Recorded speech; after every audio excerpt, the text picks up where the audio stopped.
जनक सुता जग जननी जानकी, अतिशय प्रिय करुणा निधान की।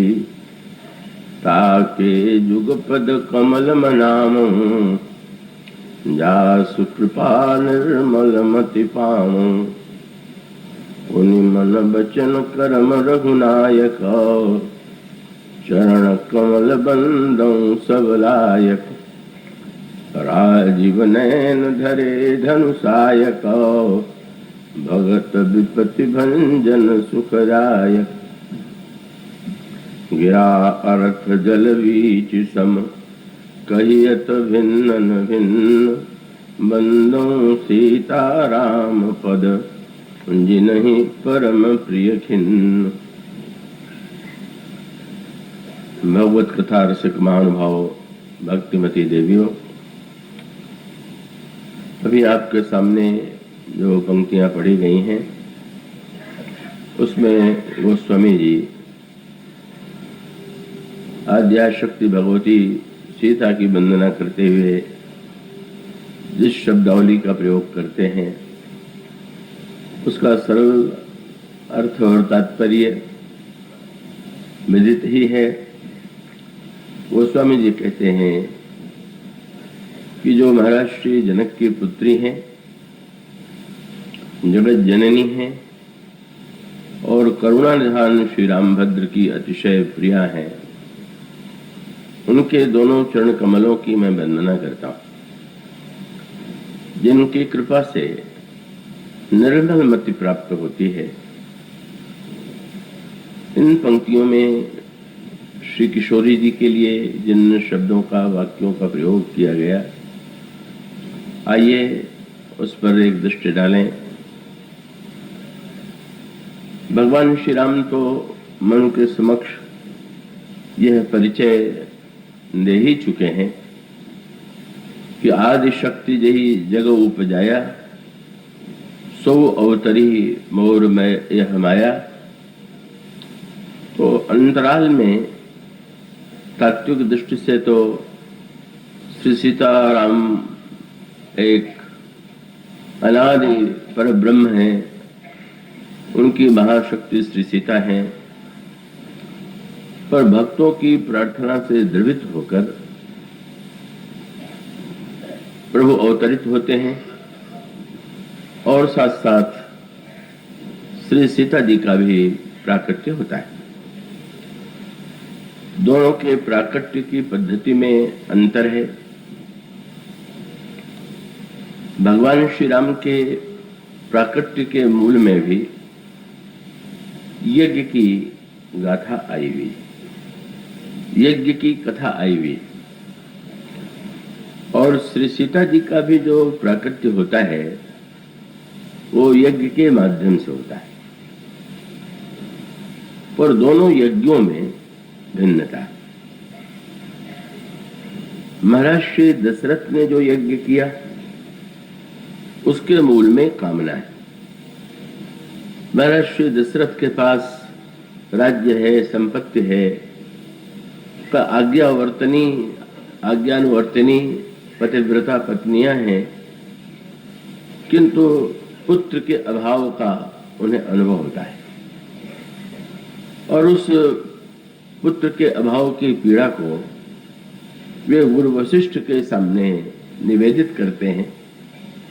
गुरु वशिष्ठ उन्हें आदेश देते हैं कि श्रृंगी ऋषि के आचार्यत्व में पुत्रेष्ठ यज्ञ संपन्न होना चाहिए और उससे तुम्हें 4 पुत्र प्राप्त होंगे।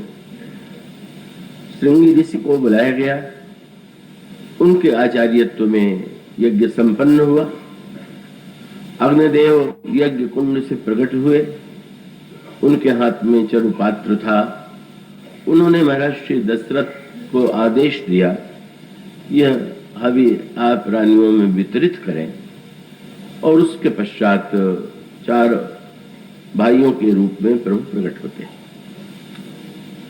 तो ये जो यज्ञ है यह सकाम यज्ञ था। इसके लिए गोस्वामी जी ने इसी शब्द का वाक्य का प्रयोग किया कि श्रृंगी ऋषि वशिष्ठ बुलावा पुत्र काम शुभ यज्ञ करावा। तो एक और महाराज श्री दशरथ हैं जो सकाम यज्ञ हुआ और प्राकट्य हुआ श्री राम का। इससे भिन्न महाराज जनक की स्थिति वैसी नहीं।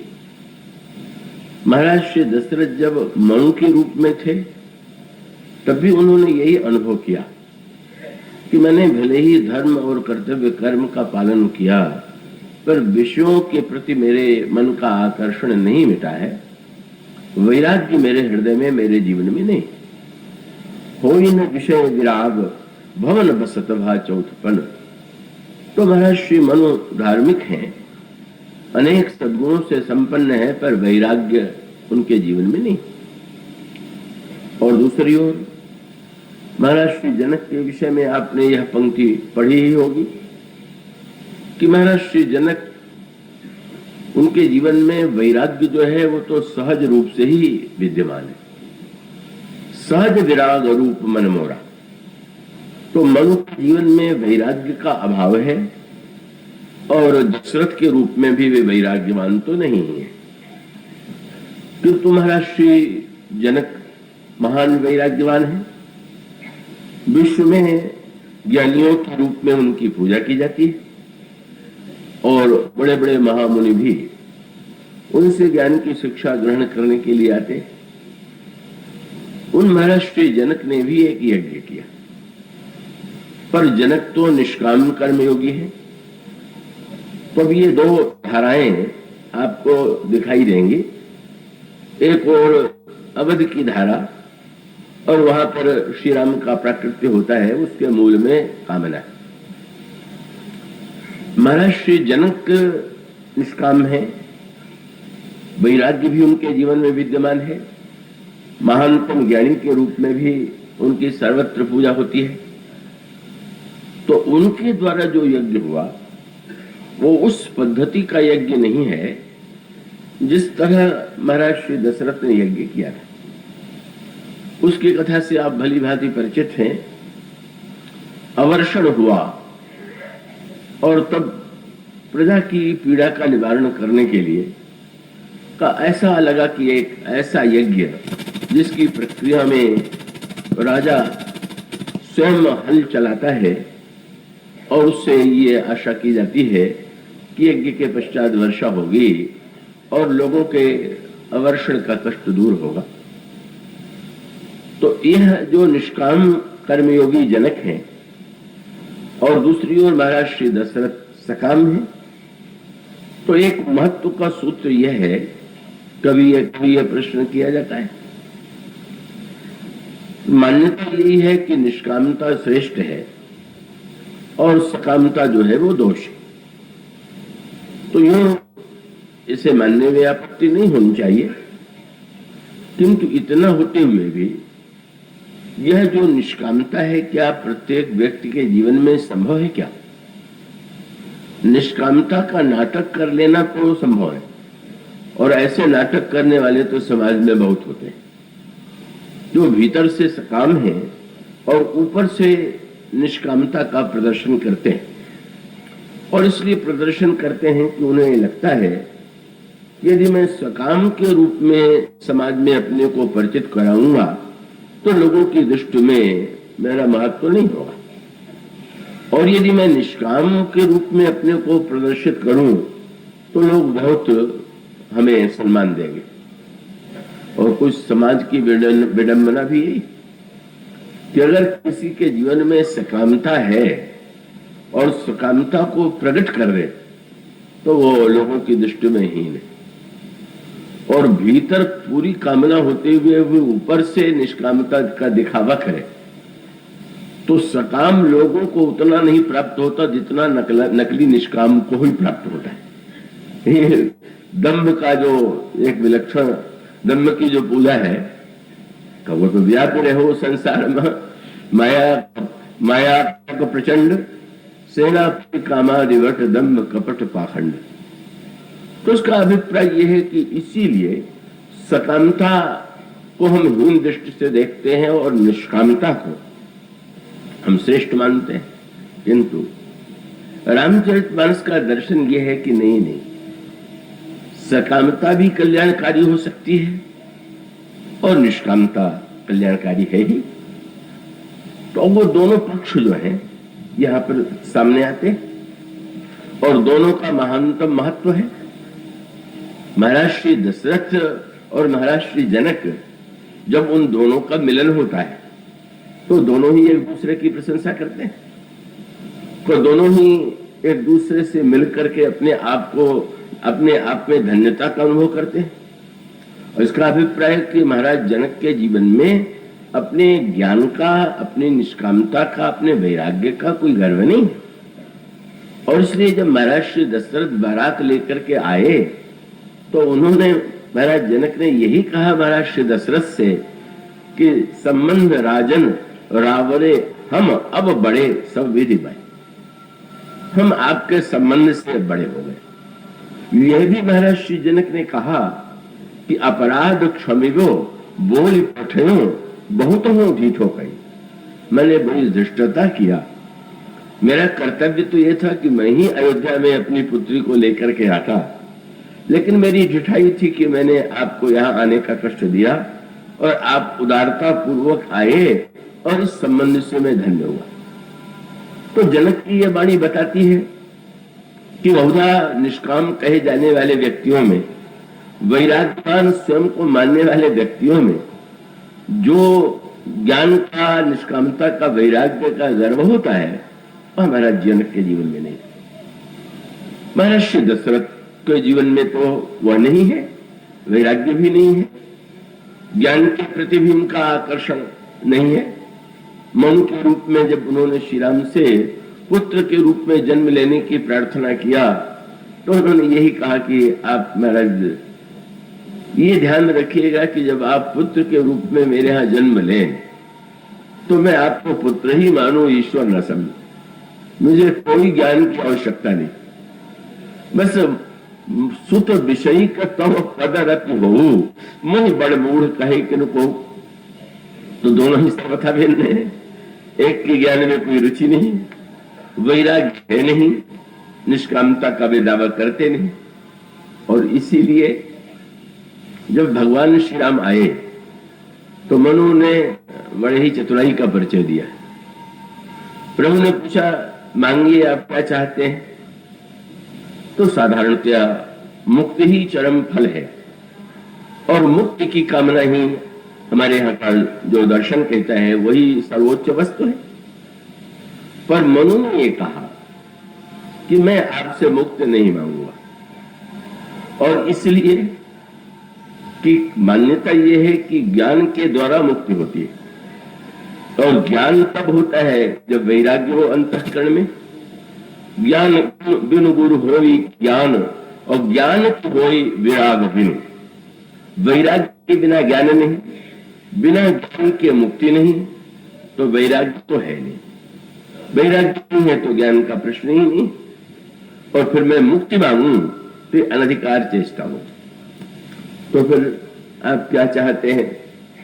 तो उन्होंने यही कहा कि महाराज मैं वैरागी को तो नहीं हूं पर अनुरागी तो हूं। बंधन वैराग्य मुक्ति देता है और अनुराग बांधता है। तो मैं विरागी होने के नाते मुक्त नहीं चाहता, अनुरागी कोई के नाते मैं ये भी नहीं कहूंगा कि मेरा जन्म लो। मुक्ति चाहने वाले चाहते जन्म लो, मैं चाहता हूं मेरा जन्म हो। और मेरी तो इच्छा है कि इस अनुराग के बंधन में बंध करके आप भी पुत्र बन के आ जाइए। अनुराग के बंधन में ईश्वर को बांध करके इन्होंने जो एक महान उपलब्धि की, उसका अभिप्राय यह है कि वैराग्य से भले ही मुक्ति होती हो, पर उस अनुरागी ने अपने अनुराग के बंधन में ईश्वर को बांध लिया और उसके अनुराग के वशीभूत होकर के भगवान ने अवतार लिया।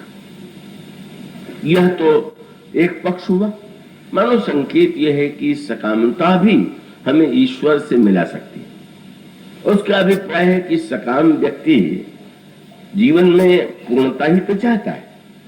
जब वो किसी वस्तु को चाहता है तो उसका उद्देश्य और लक्ष्य तो यही होता है कि वो ये मानता है कि अगर हमारी ये इच्छा पूरी हो जाए तो हम पूर्ण सुखी हो जाएंगे। भले ही ना होता हो पर कम से कम यही मान करके तो चलता है।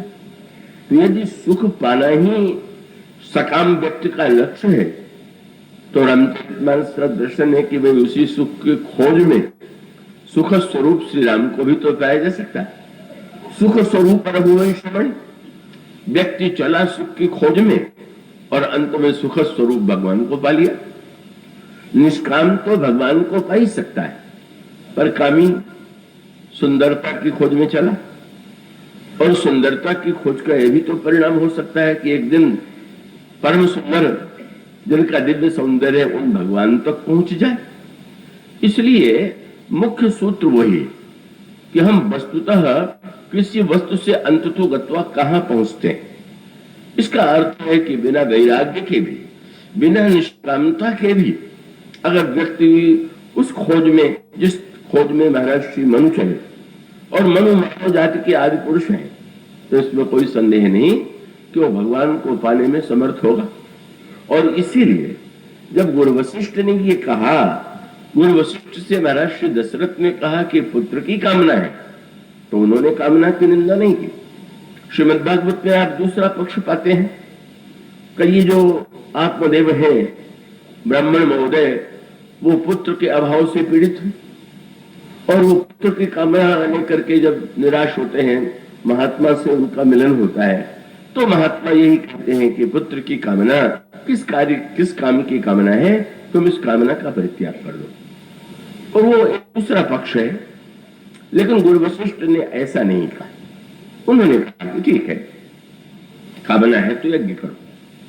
तो मानो कामना को भी यज्ञ से जोड़ दिया गया, और उसका अभिप्राय यह है कि हम अगर हमारी सकामता केवल अपने कामना की पूर्ति के लिए, सकामता की निंदा दो कारणों से की जाती है। एक तो कामना में संतोष नहीं, और दूसरी ओर कामना वाले व्यक्ति परस्पर टकराते बहुत। जब 2 व्यक्तियों में कामना हो, 10 व्यक्तियों में कामना हो, तो सब आपस में लड़ेंगे। जहां सच्ची निष्कामता है वहां पर इसकी समस्या नहीं।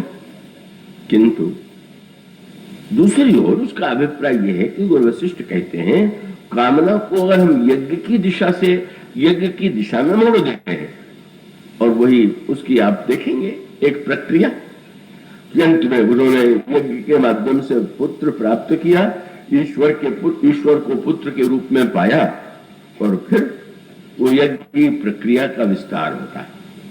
और यज्ञ की प्रक्रिया का विस्तार यही है कि विश्वामित्र भी यज्ञ करते हैं, पर महाराज श्री दशरथ के समान वो सकाम यज्ञ नहीं है, उनका यज्ञ निष्काम यज्ञ है। और इसलिए जब उस निष्काम यज्ञ में मारीच और सुबाहु के द्वारा विघ्न उपस्थित होता है, तो उनको लगता है कि बिना ईश्वर के इस यज्ञ की रक्षा नहीं होगी। और तब कैसी अनोखी बात बताइए, क्या बोले राजाओं को तो महात्मा के पास जाते हुए देखा ही जाता है, पर विश्वामित्र वन छोड़ करके नगर में आए, महात्मा राजा के पास चला आया। और कैसी अनोखी बात, जो आज तक निष्काम था वो सकाम बन के आया। और वो उन्होंने यही तो कहा, आश्चर्य हुआ महाराज श्री दशरथ को, इतना बड़ा महापुरुष कैसे आया, कैसे आगमन हुआ। और उन्होंने यही कहा, मैं जाचन आयो नृपतोरी, मैं याचना करने के लिए आया हूं। मानो निष्काम आज उतना बड़ा शब्द नहीं हुआ जितना बड़ा सकाम हो गया। और उसका उद्देश्य क्या है कि जिसने भगवान को पा लिया है कामना के द्वारा, का निष्काम रह करके उन्होंने चाहे जितनी ऊंची स्थिति प्राप्त की हो, पर अभी जिस ईश्वर की आवश्यकता उन्हें है उसे तो उन्होंने नहीं पाया है। और इसलिए महाराज महर्षि विश्वामित्र की ये महानता है कि उन्हें संकोच नहीं हुआ कि इतना बड़ा महापुरुष होकर के मैं बिना निमंत्रण के राजा के यहाँ कैसे जाऊं, राजा के सामने याचक कैसे बनूं।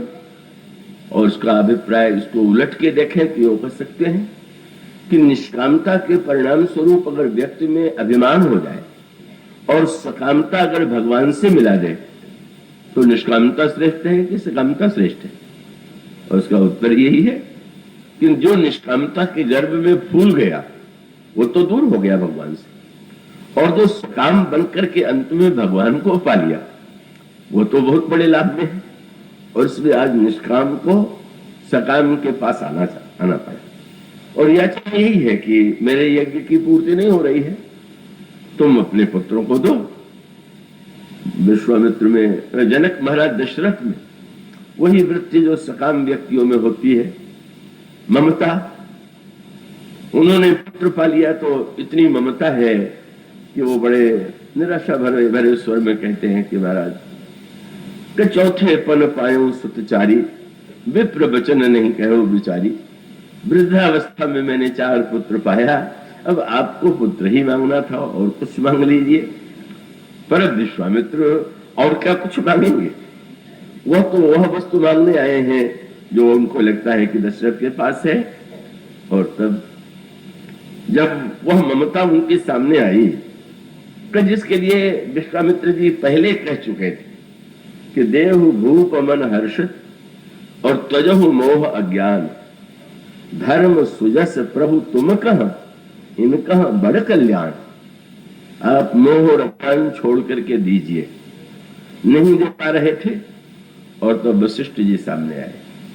वशिष्ठ जी तो अपने शिष्य की सभी वृत्तियों से परिचित थे, और उन्होंने सकाम व्यक्ति से एक नई पद्धति से बात किया। उन्होंने, ठीक भी है, तो आप किसी सकाम व्यक्ति से जो स्वयं कामना वाला है उससे मांगिए, और वो कृपण भी हो तो उसे देने का उत्साह नहीं होता।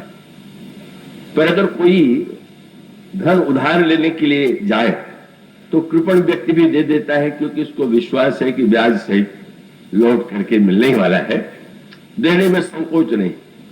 तो गुरु वशिष्ठ ने कहा, घबराओ मत, इनको देने में लाभ ही लाभ है। तुम जितना दोगे उससे अधिक पाओगे। और वह बात सकाम दशरथ को समझ में आ गई। उसका अभिप्राय यह था, विश्वामित्र ने भी संकेत किया था कि धर्म सुजस प्रभु तुम कह इनकर बड़ कल्याण, इनका अति कल्याण।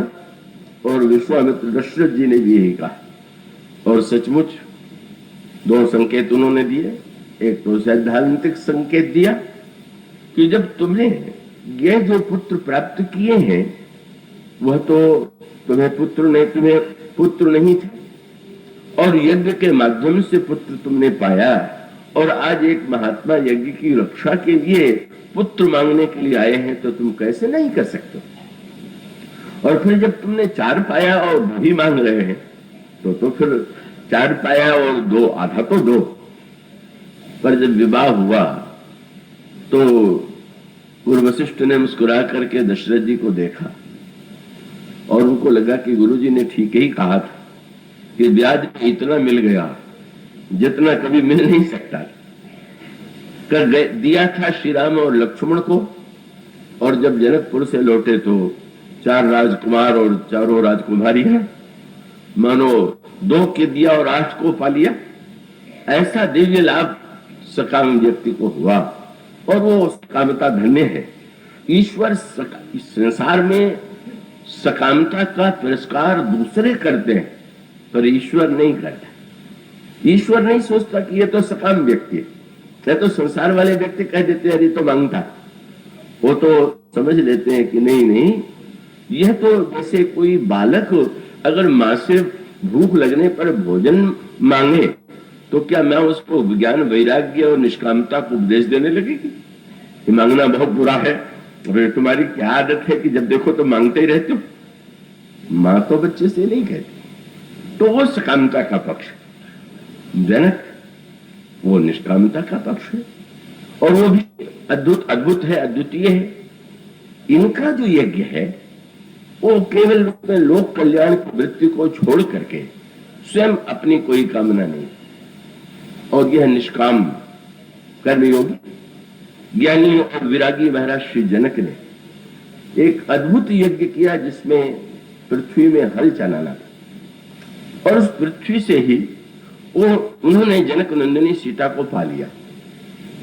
और उसका अभिप्राय यह है कि महाराज श्री दशरथ ने यह महाराज मनु के रूप में जो उन्होंने तपस्या और साधना से पाया, जनक उसको सहज भाव से, क्योंकि उनके हृदय में कोई कामना नहीं है, पृथ्वी के पुत्री के रूप में ये जग जननी जानकी जब अवतरित होती हैं तो पृथ्वी की पुत्री के रूप में उन्होंने अपने को व्यक्त किया।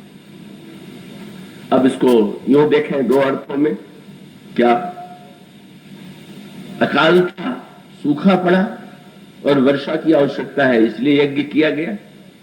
और अगर उसको थोड़ा आध्यात्मिक अर्थों में देखें तो यूं कह सकते हैं कि जनकपुर महान नगर तो था पर वहां भी सूखा पड़ गया। क्यों? जहां ज्ञान और वैराग्य हो वहां पर एक डर ये भी है कि सूखा कहीं न पड़ जाए। कभी कभी ज्ञानी और वैराग्यवान इतना शुष्क हो जाता है, तो इसलिए इस भागवत में संकेत किया गया ज्ञान का अधिकारी वही है कि जिसका हृदय थोड़ा कठोर है। तो इसका अभिप्राय यह है कि ज्ञान और वैराग्य में सहज रूप से, क्योंकि जब वैराग्य तो तभी होगा जब अनुराग का परित्याग करेगा, ज्ञान तब होगा जब उसके हृदय में का बिल्कुल वैराग्य आ जाए। तो मानो संकेत रामचरितमानस का ये है कि भाई ज्ञान वैराग्य का चाहे कितना भी महत्वपूर्ण क्यों न हो, निष्कामता कितनी भी महत्वपूर्ण क्यों न हो, पर बिना वर्षा के, और ये वर्षा कौन है? बोले वर्षा ऋतु रघुपति भगत। भगवान की भक्ति जो है वही वर्षा ऋतु है। तो हर तरह से अब इसको इस संदर्भ में देखिए तो अकाल पड़ने का अभिप्राय यह है कि जब व्यक्ति भूखा मर रहा हो, और इस भूख को मिटाने की सामर्थ्य किसमें?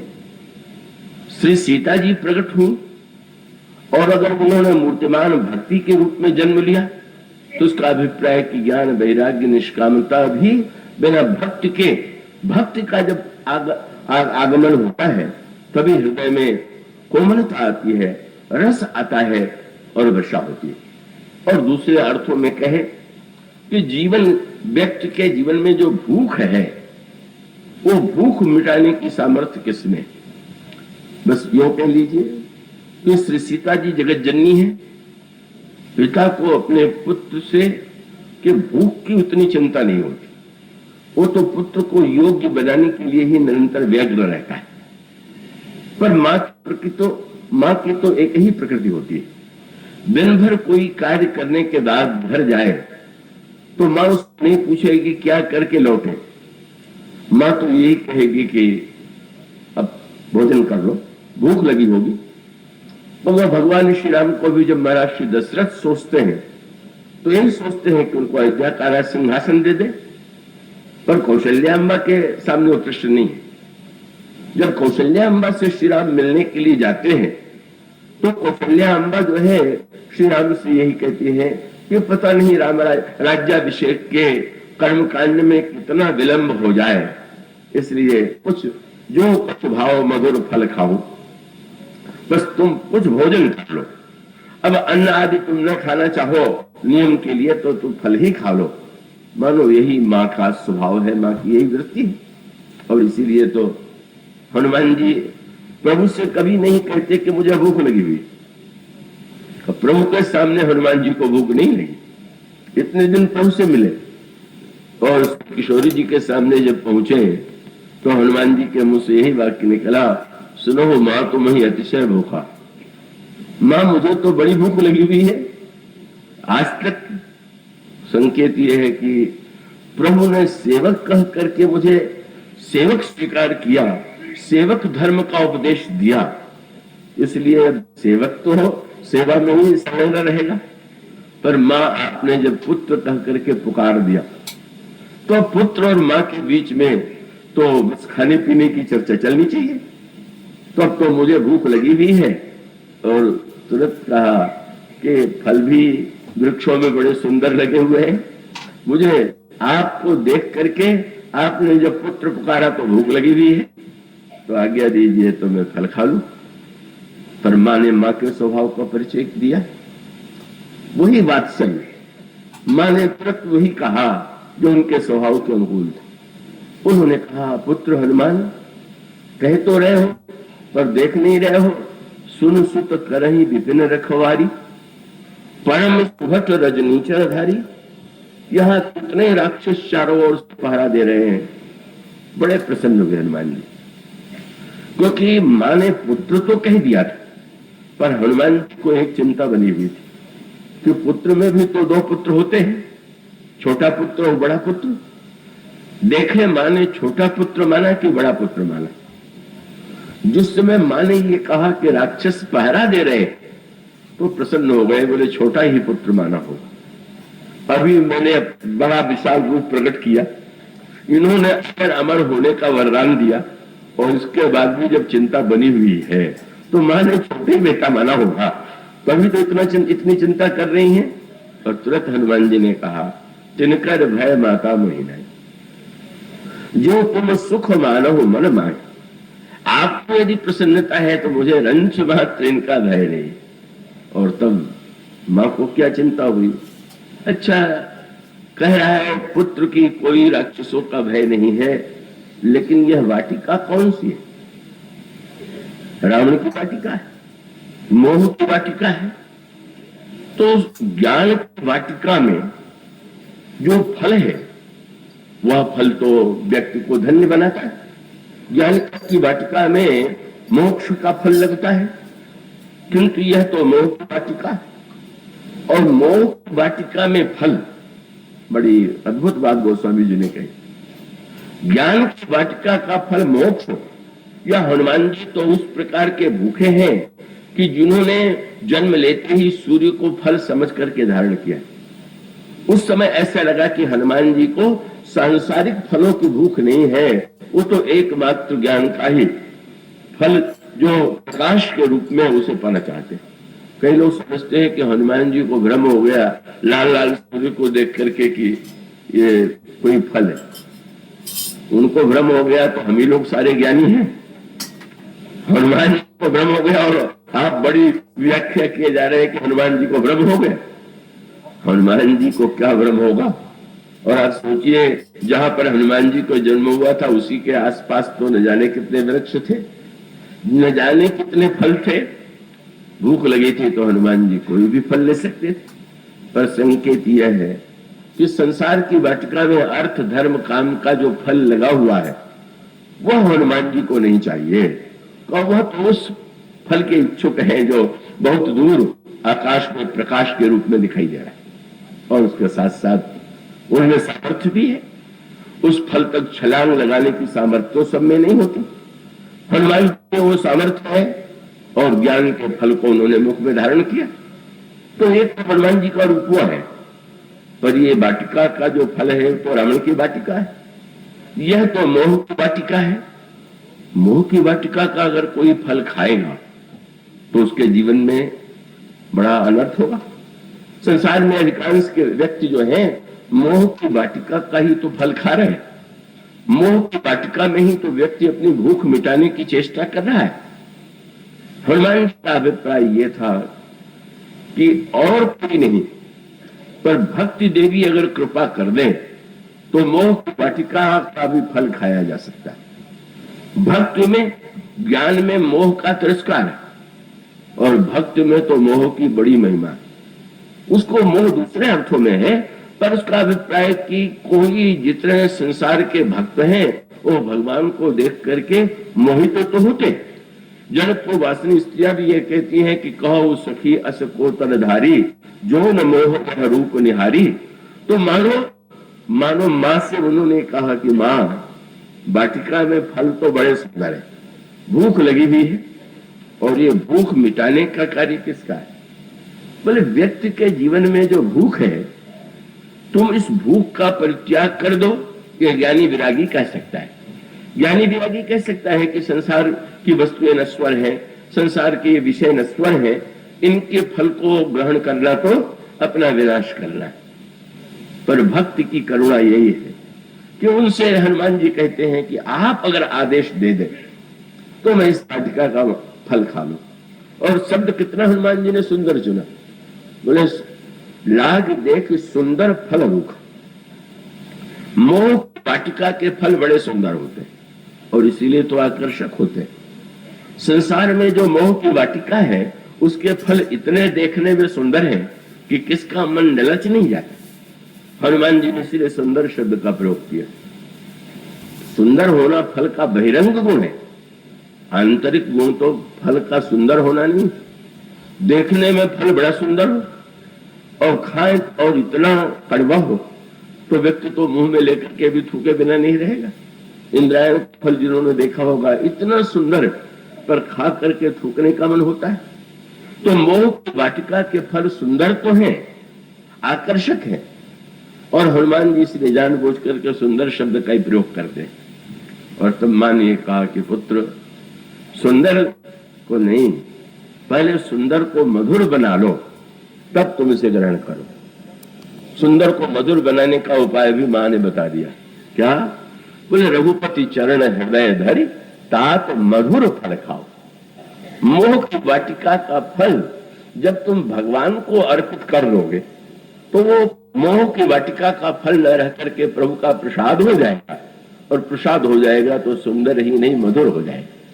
प्रसन्न हो गए हनुमान जी। इतनी वात्सल्य में मां कि वो हनुमान जी को कह देती है, और हनुमान जी मोह की वाटिका का फल खाते हैं, आनंदित होते हैं।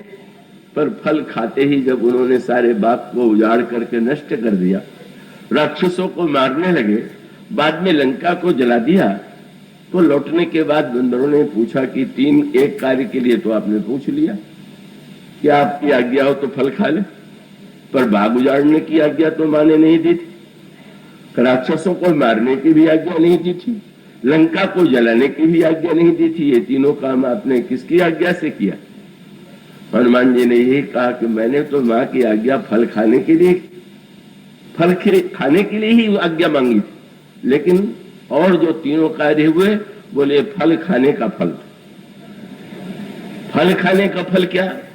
बोले मां भक्त देवी की कृपा का फल खाने के बाद भी अगर मोह की वाटिका न उजड़े, दुर्गुणों के राक्षसों का विनाश न हो और प्रवृत्ति की लंका न जले, तो मां की कृपा किस काम? व्यक्ति जब उस कृपा के फल का स्वादन कर लेता है तो उसका परिणाम ये होता है कि उसके जीवन में मोह भी नष्ट हो जाता है, दुर्गुण भी नष्ट हो जाते हैं, और वो प्रवृत्ति की जो मोहमयी लंका है वह भी जल करके भस्म हो जाती है। तो ये जो पक्ष है अकाल पड़ा, इसका अर्थ ये है कि भाई भूख तो भक्ति के बिना नहीं मिटेगी। इसलिए श्री सीता जी आई तो यो मान लीजिए कि भौतिक जगत में उस यज्ञ का फल हुआ कि वर्षा हुआ, और आध्यात्मिक अर्थों में उसका तात्पर्य यह है कि साक्षात पराभक्ति स्वरूपा श्री सीता जी का प्राकट्य हुआ। और वो भक्ति जो है उनकी उपलब्धि व्यक्ति के प्रयत्न से नहीं होती, वे आई तो साधना से नहीं, तपस्या से नहीं, केवल अपनी सहज कृपा से ही आ गई। और उस सहज कृपा से जब उन्हें पाया महाराज श्री जनक ने, तो उनके निष्कामता और वैराग्य का एक दूसरा पक्ष सामने आया। सांसारिक व्यक्ति शरीर से जन्म होने वाले को पुत्र या पुत्री स्वीकार करता है, ये स्वाभाविक प्रकृति।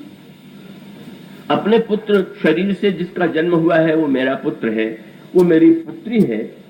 तो एक और तो महाराज श्री दशरथ के संदर्भ में शरीर का महत्व दिखाई देता है, किंतु यहाँ सुनैना जी के गर्भ से श्री सीता जी का जन्म नहीं हुआ। महाराज जनक ने उन्हें पुत्री के रूप में, उनका कोई उस तरह से जैसे जन्म के मूल में पिता हो वैसा नहीं, किंतु उन्होंने जब इस दिव्य कन्या को देखा तो उनके हृदय में वात्सल्य उमड़ पड़ा, और उन्होंने पुत्री के रूप में उन्हें गोद में लेकर के ऐसा अनुभव किया कि वो एक बड़ी दिव्य विलक्षण पुत्री मिली। और फिर उन्होंने जब सुनैना जी के हाथों में सौंपा तो उन्होंने हृदय से लगा लिया, उन्होंने गोद में ले लिया। मानो संकेत दिया है कि ये जो सांसारिक नाते हैं उनका व्यवहारिक जगत में महत्व है, किंतु भक्ति का जो नाता है वह शरीर से। महाराज दशरथ जब ये कहते हैं, मन के रूप में जब ये कहते हैं कि मेरे पुत्र बनिए, तो वो ठीक जैसी उनकी कामना है, शरीर के प्रति जो महत्व बुद्धि है उसके अनुकूल है। लेकिन जनक ने शरीर से संबंध न होते हुए भी जब उन्हें पुत्री के रूप में स्वीकार कर लिया, तो इसका अर्थ ही ये है कि वो शरीर की भावना से ऊपर उठे हुए हैं, शरीर के संबंध को ही वो संबंध नहीं मानते हैं। और भक्त का तो सारा नाता जो है, का ये जो भक्त है उसका तो मूला आधार ही भाव है, और इसका बड़ा सुंदर तात्पर्य देखिए ना। शरीर से पाने के लिए मनु को कितने लंबे समय तक साधना करनी पड़ी, और एक जन्म के बाद दूसरा जन्म लेने के बाद तब कहीं श्री राम को पुत्र कह करके उन्हें संतोष हुआ। तो भाई ये जो शरीर वाला नाता है वो तो बड़ी लंबी प्रक्रिया, पर भाव वाला नाता, शरीर से कोई पुत्र चाहेगा तो उसके लिए आवश्यकता श्रम समय और वस्तु की हो सकती है, पर भाव से कोई नाता मानना चाहे तो एक क्षण में ही भगवान पुत्र बने और अगले जन्म में बने तो लंबी परिक्रमा हो गई। और जिसने भगवान को देख करके मान लिया, श्री सीता जी को देख के मान लिया कि मेरे पुत्र है, मेरी पुत्री, तो जो शरीर से संबंध का मार्ग है वो लंबा है, और भावना का जो मार्ग है वो कितना सरल है। और वस्तुतः मानो ईश्वर ये कहता है कि अच्छा ठीक ही तो है, तुम सकाम हो तो मुझे पुत्र बना लो और निष्काम हो तो मुझे पुत्री बना लो। दोनों की वो प्रस्तुत है, क्योंकि पुत्र से और पिता का नाता सकामता का नाता है, और पिता और पुत्री का नाता तो निष्कामता का नाता है। तो मानो जनक नंदिनी सीता को उन्होंने, भक्ति देवी को जहां पर उन्होंने भाव के नाते से, और सारे रामचरितमानस में भाव का जो ये दिव्य नाता, इसलिए आपको संकेत मिलेंगे। एक और शरीर का नाता, कौशल्या जी, सुमित्रा जी, कैकेयी जी के जीवन में जो प्राकट्य होता है वो शरीर के माध्यम से 4 रूपों में आए। पर जब वन में भगवान राम ने शबरी जी को मां के रूप में स्वीकार किया और शबरी जी ने पुत्र के रूप में स्वीकार किया, तो वो नाता जो था शरीर का नाता नहीं था, शुद्ध भाव का नाता। वहां पर भी वही, महाराज दशरथ ने जब पुत्र के रूप में पाया तो वो शरीर का नाता था, पर जब गिरिधराज ने प्रभु को पुत्र के रूप में पा लिया और प्रभु ने पिता कह करके पुकारा, तो कितना सरल मार्ग हो गया। मानो एक गिद्ध भी भगवान को पुत्र बना सकता है। एक भिलनी का जो अत्यंत दीनहीन है वह भी पुत्र को, प्रभु को पुत्र मान करके अपने आप को धन्य कर सकती है। तो मानो श्री सीता जी का प्राकट्य क्या हुआ, मानो भाव राज्य का आज उदय हो गया मिथिला में। भाव से एक संबंध, भाव से एक नाता महाराज श्री जनक ने पाया। इस संदर्भ में महाभारत के एक पात्र का स्मरण आता है, द्रौपदी। द्रौपदी हमारे पुराणों में उनकी बड़ा वर्णन है, उनकी महिमा भी। और दूसरी ओर श्री सीता जी, आजकल कभी कभी समाचार पत्रों में आता है कि सीता जी और द्रौपदी की तुलना, और आज तो कभी कुछ वर्ष पहले मैंने स्मरण पड़ा, किसी देवी ने लिखा था कि आज की नारी को सीता होने की आवश्यकता नहीं, द्रौपदी जैसे तेजस्विनी है नहीं सकती है। बस श्री सीता जी तो बड़ी ही, उन्होंने जो कुछ शब्दों में लिखा था बड़ी भीरू है। उन्होंने जो भी लिखा उसको तो मैं दोहराना भी उचित नहीं मानता। उनका अभिप्राय था कि इतना सीता जी कुछ दबी दबी सी रहती हैं, वो थोड़ी आदर्श है। द्रौपदी एक जो उसमें तेजस्विता है वो आज की नारी का आदर्श है। दोनों ही पात्र हैं, पर इसमें कोई संदेह नहीं कि द्रौपदी की भी अपनी महानता है, इसमें तो कोई संदेह ही नहीं। किंतु श्री सीता जी से तो उनकी तुलना किसी तरह से नहीं की जा सकती। श्री सीता जी साक्षात महाशक्ति हैं, जगत जननी है।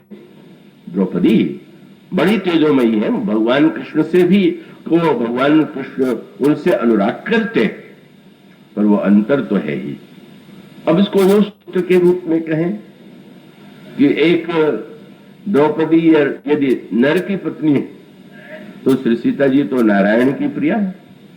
भगवान राम की शक्ति श्री सीता और अर्जुन की पत्नी यदि द्रौपदी बनी तो वो तो वस्तुतः अर्जुन तो नर है, महत्व तो नर और नारायण दोनों का ही है, किंतु दोनों में तो बहुत बड़ा अंतर है।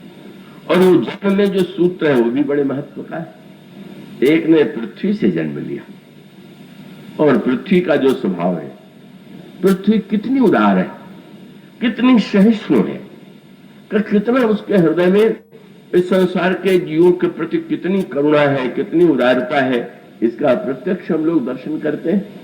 हम सबका जीवन तो पृथ्वी पर टिका हुआ है, पृथ्वी पर आधारित है, इसलिए श्री सीता जी के चरित्र में अगर सहिष्णुता है तो भाई जिन लोगों को सहिष्णुता बुरी वस्तु लगती है, उसको दब्बू पर मानते हैं, तो वो ठीक है, उनकी मृत्यु के लिए क्या कर सकते हैं।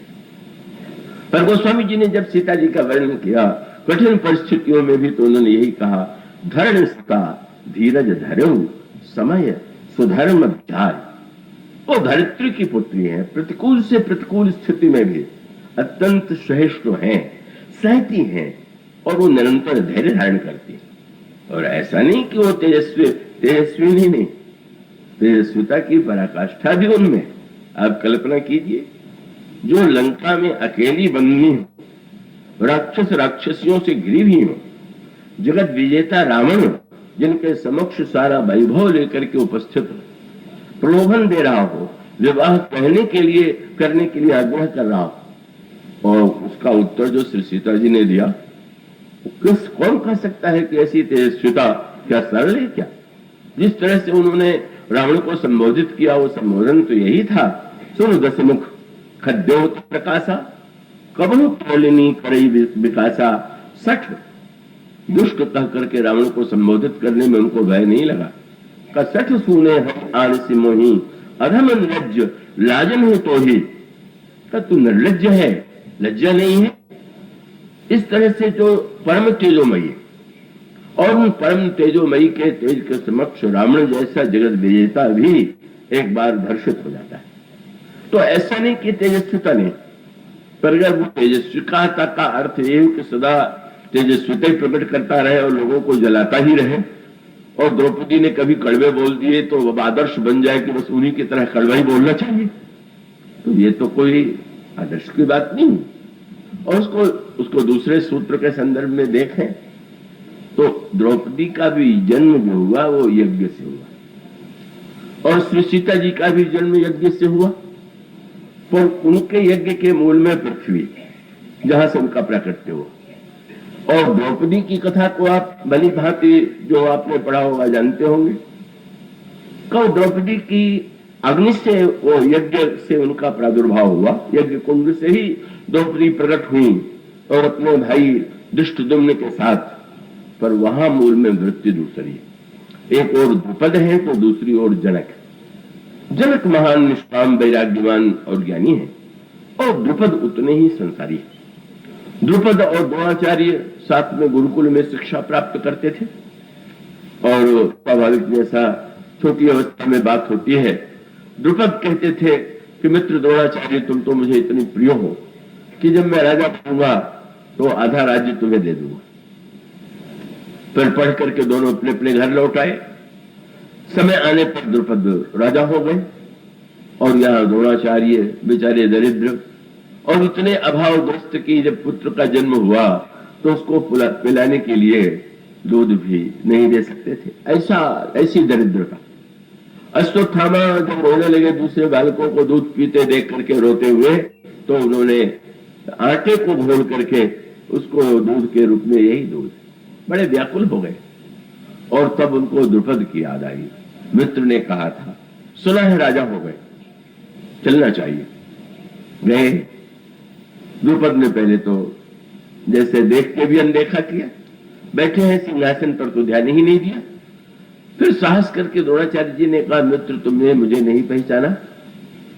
मैंने तुम्हारे साथ गुरुकुल में शिक्षा पाई। उन्होंने कहा, हाँ। नहीं जाने कितनों ने शिक्षा पाई मेरे साथ, अब किसका हम ध्यान रखें। ऐसे तो उन्होंने कहा, मित्र तुमने कहा था कि आधा राज्य देंगे। अरे तो बचपने की नासमझी की बातें होती हैं, इसको याद रखना तो मूर्खता। अगर तुम्हें कुछ चाहिए तो मैं कुछ दिलवा दूं, लेकिन वो पुरानी बातें याद दिलाने की आवश्यकता नहीं। द्रोणाचार्य बहुत तेजस्वी स्वभाव के थे, उन्हें इतना क्रोध, और उन्होंने कहा नहीं तुम्हारी कोई वस्तु नहीं चाहिए। और फिर जब वो पांडव और कौरवों के शिक्षक बने, और वो शिक्षा के बाद शिष्यों ने कहा कि गुरु दक्षिणा क्या चाहिए, तो भूल नहीं पाए अपने अपमान को, और उन्होंने यही कहा कि तुम लोगों में से जो उस द्रुपद को बंदी बनाकर मेरे सामने लावेगा, मैं समझ लूंगा कि मेरा योग्य शिष्य वही। कर्ण कोई शिष्य समर्थ नहीं हुआ और अर्जुन ने वो कार्य करके दिखाया। द्रुपद को बंदी बना करके द्रोणाचार्य के सामने ला करके खड़ा कर दिया और तब द्रोणाचार्य ने मुस्कुरा करके कहा, मित्र तुम उस दिन तो मुझे नहीं पहचान पाए थे, पर आज तो शायद पहचान गए हो। बड़े लज्जित, बड़ा अपमानित अनुभव किया और ये कहा कि मैं चाहूं तो तुम्हें मार सकता हूं, लेकिन मैं ऐसा नहीं करूंगा, पर वो तुमने जो वचन दिया था उसको तो मैं पूरा करा ही लूंगा। आधा राज्य द्रुपद से छीन लिया और उसके बाद लौटा दिया। तो ये सारा चक्र मानो क्रिया प्रतिक्रिया जैसी कि समाज में होती है। एक पत्रकार ने मुझसे पूछा, रामायण महाभारत में क्या अंतर है? तो मैंने एक, महाभारत माने जैसा होता है और रामायण माने जैसा होना चाहिए। तो महाभारत तो प्रतिक्रिया का चक्र है। अगर द्रोणाचार्य, अगर द्रुपद ने अपने स्वभाव का परिचय दिया तो द्रोणाचार्य भी निश्चित कर चुके हैं कि बदला लेके रहेंगे, और द्रोणाचार्य से अपमान हुआ तो द्रुपद को ये नहीं लगा कि मैंने भूल कर दी थी। ये तो भूल नहीं है ना, एक दरिद्र ब्राह्मण ने मुझे इस तरह अपमानित कर दिया, मुझे बंदी बना के खड़ा कर दिया, बदला लूंगा। और तब उन्होंने कहा मैं यज्ञ करूंगा। तो बड़ा अंतर है ना। जनक और द्रुपद इन दोनों की क्या तुलना हो सकती है? जनक में महान संतत्व है, क्षमता, वैराग्य है। द्रुपद तो एक क्रोधी, प्रतिक्रियावादी और हिंसक स्वभाव के राजा के रूप में। यज्ञ के लिए कोई अन्य मुनियों ने स्वीकार कर दिया तो एक मुनि मिल गए, और जब उन्होंने यज्ञ किया तो यज्ञ मानो अग्नि तो थी, पर उनके मन में जो बदला लेने की प्रतिहिंसा की वृत्ति है, वो प्रतिहिंसा की वृत्ति प्रज्वलित अग्नि से जब द्रौपदी जन्म लेती तो उसके मूल में यही था कि मुझे यज्ञ से ऐसा पुत्र मिले कि जो द्रोणाचार्य का सिर काट ले। और तब द्रौपदी और दुष्टदुम्न का जन्म होता है। और सारी महाभारत की जो कथा है उसी क्रिया और प्रतिक्रिया के चक्र पर ही आधारित है। द्रौपदी जन्म लेती है, उनके जीवन में कभी दुर्योधन पर व्यंग्य है, कभी दुर्योधन पानु, तो इस तरह से एक क्रिया प्रतिक्रिया का चक्र।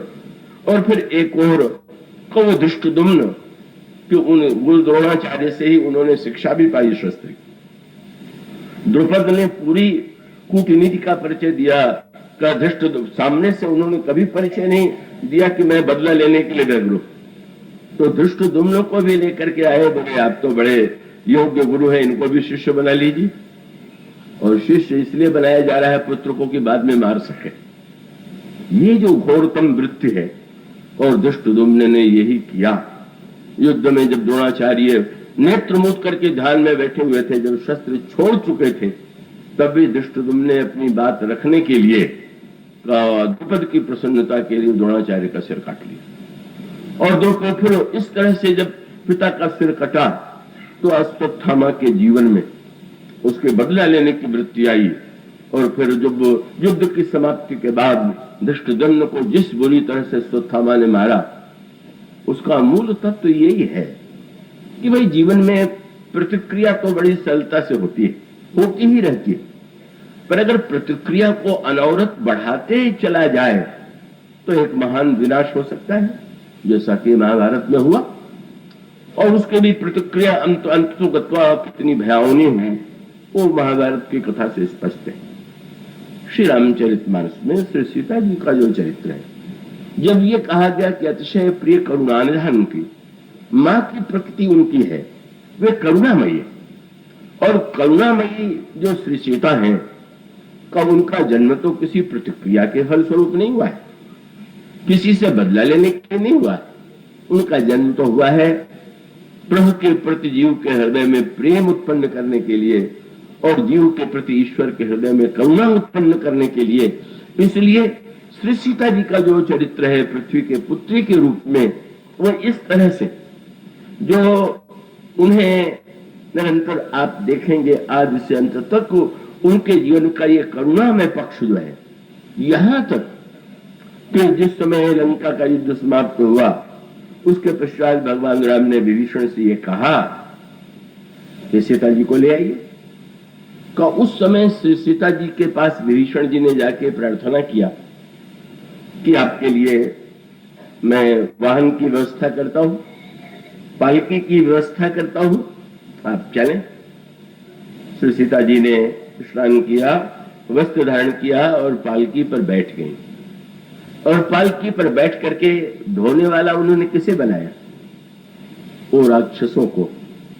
राक्षसों ने उस पालकी को उठाया और उस पालकी पर बैठ करके श्री सीता जी जा रही। जब वो बानरों के सेना के पास पहुंची तो बानर व्यग्र हो गए। श्री सीता जी के दर्शन के लिए, जिनके लिए ये युद्ध हुआ, उनका दर्शन तो करें। पालकी के ऊपर पर्दा पड़ा हुआ है और वो बंदर तो जानते बेचारे नहीं कि क्या सभ्यता और क्या शिष्टाचार होता है। वो तो उत्सुक हो गए कि तेरा पर्दा हटा करके दर्शन तो कर ले। और तब लिखा हुआ है कि श्री सीता जी को की पालकी भी राक्षस ढो रहे थे और बेत लेकर के जो रक्षा करते हुए चल रहे थे वो भी राक्षस ही थे। तो जब श्री सीता जी को दर्शन करने के लिए दौड़े तो बस बेत लेकर के राक्षस उनको दूर करने लगे। और तब भगवान श्री राम ने मित्र विभीषण से कहा कि मित्र, सीता जी से कहो कि वे पैदल आवे। कबस्य सीता ही सखा पयादे ही आनो, पालकी पर नहीं पैदल ले आओ। श्री सीता जी उतरे, बंदर अन्य हो गए दर्शन करके उनका, लेकिन श्री सीता जी स्वयं अपनी इच्छा से पालकी पर बैठ के आ गई। नहीं कर सकती थी, नहीं मैं तो अपने प्रीतम के पास पैदल ही चलूंगी, मैं पालकी पर बैठ के नहीं चलूंगी। पर वहां भी मां की करुणा, उसका अभिप्राय है कि मां ने सोचा कि बंदर तो मेरे कुपुत्र है, पर ये जो कुपुत्र राक्षस है, और जहां हमारे प्रभु ने प्रतिज्ञा किया है कि निश्चरहीन करो मही, तो बेचारे जो बचे हुए हैं उनकी रक्षा का उपाय यही है कि उनसे भी सेवा लेकर मैं कह दूं कि वो पहले जैसे भी रहे हो, पर आज तो मेरा भार ढोने वाले हैं, आज तो मेरे रक्षक हैं। यही मां की करुणा है, यही श्री सीता जी का स्वरूप है। इसे जनक सुता जग जननी जाति की अतिशय प्रिय करुणा निधान की। इसके बाद की चर्चा कल। बोलिए सिया